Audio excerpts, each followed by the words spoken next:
അപ്പോ 4 ഭാര്യമാരുള്ള ഒരാൾ, അയാൾ ആദ്യ വിവാഹം കഴിച്ച സ്ത്രീ മനോഹരിയാണ്, സുന്ദരിയാണ്, എല്ലാം കൊണ്ടും നല്ല സ്ത്രീയാണ്. പക്ഷേ ആ സ്ത്രീക്ക് വേണ്ട യാതൊന്നും ആ മനുഷ്യൻ കൊടുത്തിട്ടില്ല. സ്നേഹം കൊടുക്കുന്നില്ല, ഒന്ന് സംസാരിക്കാൻ പോലും തയ്യാറില്ല, ഭക്ഷണം കൊടുക്കുന്നില്ല. ഇങ്ങനെ ഒരു ജീവി അവിടെ ഉണ്ടോ എന്ന് പോലും തിരക്കാത്ത വിധത്തിലുള്ള വളരെ ക്രൂരമായ സമീപനം ഒന്നാമത്തെ ഭാര്യയോട്.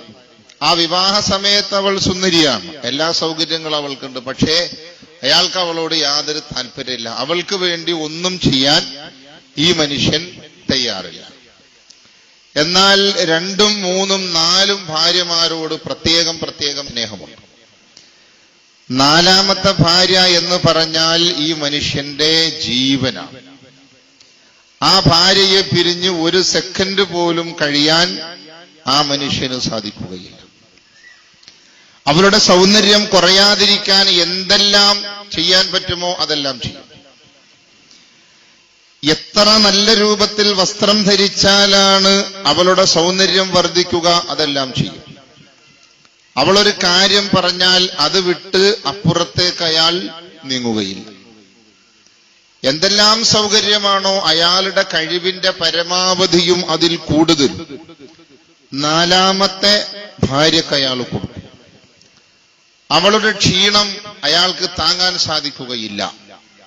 അവളുടെ ക്ഷീണത്തിലും ക്ഷേമത്തിലും ഇദ്ദേഹം വളരെ ജാഗ്രവത്തായ സമീപനമാണ് സ്വീകരിക്കുന്നത്. അതുപോലെ തന്നെ 3ാമത്തെ ഭാര്യ. 3ാമത്തെ ഭാര്യയെ ഇടക്കിടക്ക് കാണാതാകുമ്പോൾ അദ്ദേഹത്തിന് വിഷമമുണ്ടാവും. കണ്ടു കഴിയുമ്പോൾ ആ വിഷമം മാറും. ആ 3ാമത്തെ ഭാര്യക്ക് വേണ്ടി എന്തും ചെയ്തു കൊടുക്കാൻ അയാൾ തയ്യാറാവും. ഹറാമെന്നോ ഹലാലെന്നോ നോക്കാതെ ഇപ്പറഞ്ഞ 4ാമത്തെ ഭാര്യക്കും 3ാമത്തെ ഭാര്യക്കും ആ 3ാമത്തെ ഭാര്യയുടെ മുഴുവൻ കാര്യങ്ങളിലും ഇദ്ദേഹം വളരെ ശ്രദ്ധ ചെലുത്തുന്ന ആളാണ്. അതുപോലെ 2ാമത്തെ ഭാര്യ. ഈ 2ാമത്തെ ഭാര്യക്ക് എന്തെങ്കിലും ക്ഷീണം സംഭവിച്ചാൽ അയാൾക്കത് വിഷമമാണ്. ക്ഷീണം സംഭവിക്കാതെ എന്തെല്ലാം സൗകര്യങ്ങൾ അവൾക്ക് ചെയ്തു കൊടുക്കാൻ പറ്റോ ഇതെല്ലാം ചെയ്തു കൊടുക്കുന്ന 4 ഭാര്യമാരുള്ള ഈ 4 ഭാര്യമാരിൽ ആദ്യത്തെ ഭാര്യയെ അവഗണിക്കുന്ന 2ഉം 3ഉം 4ഉം ഭാര്യമാർക്ക് വേണ്ട മുഴുവൻ സൗകര്യങ്ങളും ചെയ്തു കൊടുക്കുന്ന ഒരു മനുഷ്യൻ. അയാൾക്ക് പ്രായമായി, അയാളുടെ ശരീരം ചുക്കിച്ചുളിയാൻ തുടങ്ങി, രോഗിയായി, മരണാസന്നനായി. അപ്പോ അദ്ദേഹത്തിന് 4ാമത്തെ ഭാര്യയെ ഒരിക്കലും അയാൾക്ക് പിരിയാൻ സാധിക്കൂല. അദ്ദേഹം 4ാമത്തെ ഭാര്യയോട് ചോദിച്ചു, നിന്നെ കൂടാതെ എനിക്ക് കഴിയാൻ പറ്റൂല എന്ന് നിനക്കറിയാം. അപ്പൊ അതുകൊണ്ട് ഞാൻ പോകുമ്പോൾ നീ എന്റെ കൂടെ വരണം. അപ്പൊ അയാളുടെ മുഴുവൻ ശ്രമവും 4ാമത്തെ ഭാര്യക്കാണ് അധികവും ചെലവ് ചെയ്തിട്ടുള്ളത്, ശ്രമവും. അപ്പൊ 4ാമത്തെ ഭാര്യയോട് അയാൾ പറഞ്ഞു, നീ എന്റെ കൂടെ വരണം, നിന്നെ പിരിയാൻ എനിക്ക് കഴിയൂല എന്ന് നിനക്കറിയാലോ.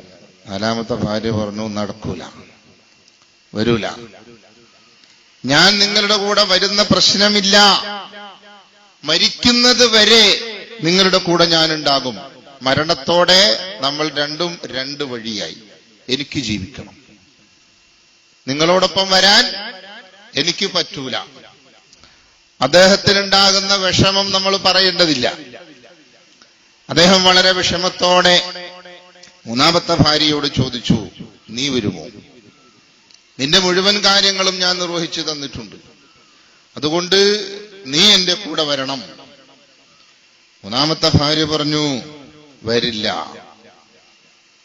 നിങ്ങൾ മരിച്ച് വീട്ടിൽ നിന്നും നിങ്ങൾ ഇറക്കുന്നത് വരെ ഞാൻ കൂടെയുണ്ടാവും. അത് കഴിഞ്ഞാൽ ഞാൻ നിങ്ങളുടെ കൂടെയില്ല. നമ്മൾ 2 വഴിയാണ്. അയാളുടെ വിഷമം വർദ്ധിക്കുകയാണ്. 2ാമത്തെ ഭാര്യയോട് ചോദിച്ചു, നീ എന്റെ കൂടെ വരുമോ? നിന്നെ എനിക്ക് പിരിയാൻ ബുദ്ധിമുട്ടുണ്ടായെന്ന് നിനക്കറിയാം. അവര് 2 പേരും വരൂല എന്ന് പറഞ്ഞു. എന്റെ വിഷമം നിനക്കറിയാം, നീ വരൂ. അവള് പറഞ്ഞു, ഇല്ല, ഞാൻ വരൂല. നിങ്ങൾ മരിച്ച് നിങ്ങളെ കൊണ്ടുപോയി ഖബറിലേക്ക് വെക്കുന്നത് വരെ ഞാൻ നിങ്ങളുടെ കൂടെ ഉണ്ടാവും. പിന്നെ ഞാൻ ഉണ്ടാവൂല. എനിക്കും ജീവിക്കണം. ജീവനേക്കാളേറെ സ്നേഹിച്ച ഈ 3 ഭാര്യമാരും ഇദ്ദേഹത്തെ കൈയൊഴിഞ്ഞ സന്ദർഭത്തിൽ വളരെ വിഷമത്തോടുകൂടെ നിസ്സഹായനായി കിടക്കുന്ന ഈ മനുഷ്യന്റെ കാതിൽ ഒരു ശബ്ദം, പ്രിയപ്പെട്ടവനെ ഞാൻ കൂടെ വരാം. ഇദ്ദേഹത്തിന് ഈ ശബ്ദം മനസ്സിലായില്ല. അദ്ദേഹം നോക്കി, എല്ലും തോലുമായ ജീർണിച്ച നരച്ച ചുക്കിച്ചുളിഞ്ഞ തൊലിയുള്ള ചെമ്മീൻ പോലെ വളഞ്ഞിരിക്കുന്ന, താൻ അവഗണിച്ചതുകൊണ്ട് ദുഃഖം പേറിക്കഴിഞ്ഞ ഒന്നാമത്തെ ഭാര്യയെ അയാൾക്ക് മനസ്സിലായില്ല. അയാൾ വീണ്ടും നോക്കി, വളരെ സൂക്ഷിച്ചു നോക്കി. ഓർമ്മയുടെ ചെപ്പുകൾ ഓരോന്നായി ആ മനുഷ്യൻ തുറന്നു. അപ്പോൾ അയാൾക്ക് ഓർമ്മ വന്നു, എന്റെ ഭാര്യ, എന്റെ ആദ്യത്തെ ഭാര്യ, ഞാൻ അവഗണിച്ച ഭാര്യ, സ്നേഹം കൊടുക്കാതിരുന്ന ഭാര്യ. അവൾക്ക് വേണ്ടി ഞാൻ എന്റെ ജീവിതത്തിൽ ഒന്നും ചെയ്തില്ലല്ലോ. പക്ഷെ എന്നോടൊപ്പം വരാൻ അവൾ മാത്രമല്ലേ കൂടെയുള്ളൂ എന്നോർത്ത് ഈ മനുഷ്യൻ വിലപിക്കുകയാണ്. അയാൾ മരിക്കുകയാണ്. ഇതൊരു കഥയാണ്. സഹോദരന്മാരെ, ഈ 4 ഭാര്യമാർ നമുക്കെല്ലാവർക്കുമുണ്ട്. ഈ 4 ഭാര്യമാരിൽ 4ാമത്തെ ഭാര്യ എന്ന് പറയുന്നത് നമ്മുടെ ശരീരമാണ്. ശരീരത്തിന് വേണ്ടി എന്തും ചെയ്യാൻ നമ്മൾ തയ്യാറുണ്ട്. ശരീരത്തിന്റെ ചർമ്മത്തിന് ചുളിവ് വരാതിരിക്കാൻ 10,000 രൂപ വിലയുള്ള ലേപനങ്ങൾ പുരട്ടാൻ നമുക്കൊരു മടിയില്ല. അപ്പൊ ആ ശരീരത്തിന് വേണ്ടി നമ്മൾ പലതും ചെയ്യുന്നുണ്ട്. മരണത്തോടെ ശരീരവും ആത്മാവും വേർപിരിയുകയാണ്. ആ ശരീരം മാത്രമേ പിന്നെ നിലവിൽ ജീവനില്ലാത്ത ഒരു ശരീരമാണ്. അവിടെ വച്ച് അവർ തമ്മിൽ പിരിയുകയാണ്. 3ാമത്തെ ഭാര്യ മുതലാണ്. 3ാമത്തെ ഭാര്യ എന്താ പറഞ്ഞത്? നിങ്ങൾ മരിച്ച് വീട്ടിൽ നിന്നും ഇറങ്ങുന്നത് വരെ ഞാനുണ്ടാകും. പടിയിറങ്ങിയാൽ പിന്നെ ഞാനില്ല. അത് മുതലാണ്, സമ്പത്ത്. വീട്ടിന്റെ പടിയിറങ്ങാൻ വരുന്ന വാഹനം പള്ളിയിൽ നിന്നാണ്, സ്വന്തം മുതലിൽ നിന്നല്ല.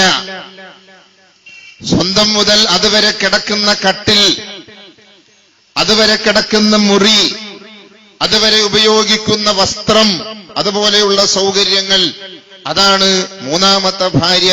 അത് മുതലാണ്, സ്വന്തം സമ്പത്താണ്, സമ്പാദ്യമാണ്. മയ്യത്ത് കൊണ്ടുപോകാൻ വേണ്ടി വരുന്നത് പള്ളിയിൽ വാങ്ങി വെച്ചിട്ടുള്ള മയ്യത്ത് കട്ടിലാണ്. വീട്ടിൽ കിടക്കുന്ന കട്ടിൽ ആരെങ്കിലും കൊടുത്തേക്കാറുണ്ടോ? ഇല്ല. 2ാമത്തെ ഭാര്യ പറഞ്ഞത് എന്താ? നിങ്ങളുടെ ശരീരം മണ്ണിലേക്ക് വെക്കുന്നത് വരെ ഞാനുണ്ടാകും. പക്ഷേ ആ ശരീരം മണ്ണിലേക്ക് വച്ചാൽ പിന്നെ ഞാൻ നിങ്ങളോടൊപ്പമില്ല. സന്താനങ്ങളാണ്, ബന്ധുക്കളാണ്. ശരീരം കൊണ്ടുപോയി ഖബറിലേക്ക് വച്ചാൽ, പലക വച്ച് മൂടിയാൽ, മണ്ണിട്ട് മൂടിയാൽ, മക്കൾ തിരിച്ചു പോരുന്നു, വീട്ടുകാരും തിരിച്ചു പോരുകയാണ്. 1ാമത്തെ ഭാര്യയോ, അത് സ്വന്തം നഫ്സാണ്, സ്വന്തം നഫ്സാണ്. അതിനുവേണ്ടി എന്താ ചെയ്തിട്ടുള്ളത്? ഇതാണ് നമ്മുടെ ചർച്ചയുടെ മർമ്മം. യാ അയ്യുഹല്ലദീന ആമനൂ ഇത്തഖുല്ലാഹ വൽ തൻളുർ നഫ്സും മാ ഖദ്ദമത് ലിഗദിൻ വത്തഖുല്ലാഹ. വിശ്വസിച്ചവരെ, ഇത്തഖുല്ലാഹ, നിങ്ങൾ അല്ലാഹുവിനെ സൂക്ഷിക്കണേ. വൽ തൻളുർ നഫ്സും മാ ഖദ്ദമത് ലിഗദിൻ, ഓരോരുത്തരും തങ്ങളുടെ നാളത്തെ ജീവിതത്തിലേക്ക് വേണ്ടി എന്താണ് കരുതിയിട്ടുള്ളതെന്നൊരൽപ്പം തിരിഞ്ഞു നോക്കിക്കൊള്ളട്ടെ. വത്തഖുല്ലാഹ, നിങ്ങൾ അല്ലാഹുവിനെ സൂക്ഷിക്കണം കേട്ടോ.